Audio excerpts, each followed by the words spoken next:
Sveta Petko, Božja svetiteljko, moli Boga za nas. Udostojila si se gledanja lica Božija kao čedo našeg naroda, slavna Petko, svetiteljko, pa imamo slobodu tebi govoriti, srodnici našoj, i tebe moliti za spasenje duša naših.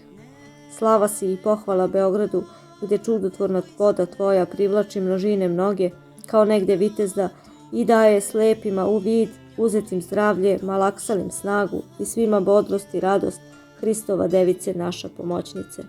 Budi i nadalje straža našem prestolnom gradu i utvrdi ga u pravoslavlju, pomozi vernicima, podigni nedužne i tužne, a usopštim roditeljima našim, braći i deci, izmoli večni pokoj i večno spasenje, Sveta Petko, Božja svetiteljko.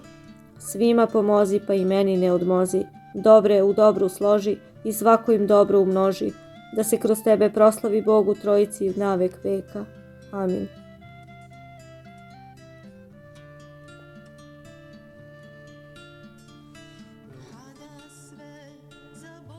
Prepodobna Mati naša Paraskevo, čudotvorna pomoći naša, molimo te iz ove doline plačevne, pogledaj nas grešne i duhovno nejake sa gornjih nebeskih visina. Obriši suze uplakanih, ublaži bolove bolesnih, uteši srca tužnih i nevoljnih. Ispuni molbe i želje onih koji ti se od srca mole. Pomoli se, Mati, za sve koji ti dolaze u hram tvoj na Kalemegdanu, zahvatajući svetu vodu sa živog izvora tvoga, tebi, Mati, posvećenog. Prepodobna Mati Paraskevo, pogledaj na napaćene sve bolesne, na maloverne i neverne. Pomozi, Mati, tvojim slavljenicima i svim monahinjama koje nose tvoje sveto ime. Pomozi, Sveta Petkom, svim hrišćanima, pomozi onima koji zavet monaški pred tobom dadoše i tebe, Mati, u zaštitu uzeše.